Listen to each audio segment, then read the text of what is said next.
ನಮಸ್ಕಾರ ಸ್ನೇಹಿತರೆ, ನಿಮ್ಮ ಮಗಳಿಗೆ ಈಗ ತಾನೇ 18 ವರ್ಷ ತುಂಬಿದ್ದರೆ ನಿಮಗೊಂದು ಅತ್ಯಂತ ಮಹತ್ವದ ಮಾಹಿತಿ ಇದೆ. ಈ ವಿಶೇಷವಾದ ಸುದ್ದಿಯ ಬಗ್ಗೆ ಪೂರ್ತಿಯಾಗಿ ತಿಳಿಯಲು ವಿಡಿಯೋವನ್ನು ಕೊನೆವರೆಗೂ ನೋಡಿ. ನಮ್ಮ ಕರ್ನಾಟಕ ಸರ್ಕಾರದ ಭಾಗ್ಯಲಕ್ಷ್ಮಿ ಯೋಜನೆಯಲ್ಲಿ ನೋಂದಾಯಿಸಿಕೊಂಡಿರುವ ಹೆಣ್ಣು ಮಕ್ಕಳಿಗೆ ಈಗ ಗುಡ್ ನ್ಯೂಸ್ ಇದೆ.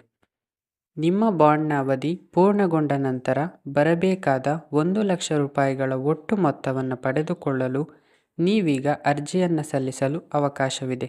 ಆದರೆ ಈ ಬಾಂಡ್ ಹಣವನ್ನು ಕೈ ಸೇರಿಸಿಕೊಳ್ಳಲು ಸರ್ಕಾರ ಕೆಲವು ಪ್ರಮುಖ ನಿಯಮಗಳನ್ನು ಪಾಲಿಸುವುದನ್ನು ಕಡ್ಡಾಯಗೊಳಿಸಿದೆ.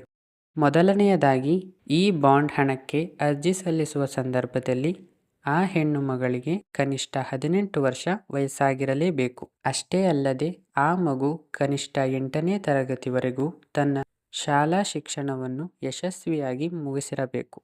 ಇನ್ನೊಂದು ಮುಖ್ಯ ವಿಷಯವೇನೆಂದರೆ 18 ವರ್ಷ ತುಂಬುವ ಮುನ್ನವೇ ಆ ಹೆಣ್ಣು ಮಗುವಿಗೆ ಮದುವೆಯಾಗಿರಬಾರದು. ಹಾಗೆಯೇ ಆ ಮಗು ಯಾವುದೇ ರೀತಿಯ ಬಾಲಕಾರ್ಮಿಕ ಚಟುವಟಿಕೆಗಳಲ್ಲಿ ತೊಡಗಿಸಿಕೊಂಡಿರಬಾರದು ಎಂಬ ನಿಯಮವೂ ಇದೆ.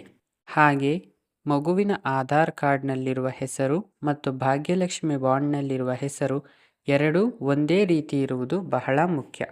ಇದರ ಜೊತೆಗೆ ತಂದೆ ತಾಯಿಯ ಆಧಾರ್ ಕಾರ್ಡ್ಗಳು ಹಾಗೂ ಹೆಣ್ಣು ಮಗುವಿನ ಹೆಸರಲ್ಲಿರುವಂತಹ ಬ್ಯಾಂಕ್ ಪಾಸ್ಬುಕ್, ಪೋಷಕರೊಂದಿಗೆ ಇರುವ ಜಂಟಿ ಖಾತೆಯ ಪ್ರತಿ ನೀವು ಸಿದ್ಧಪಡಿಸಿಕೊಳ್ಳಬೇಕಾಗುತ್ತದೆ. ಈ ಎಲ್ಲ ಅಗತ್ಯ ದಾಖಲೆಗಳನ್ನು ತೆಗೆದುಕೊಂಡು ನೀವು ನಿಮ್ಮ ಹತ್ತಿರದ ಅಂಗನವಾಡಿ ಕಾರ್ಯಕರ್ತೆಯರನ್ನು ಭೇಟಿ ಮಾಡಿ ಅರ್ಜಿಯನ್ನು ಸಲ್ಲಿಸಬಹುದಾಗಿದೆ.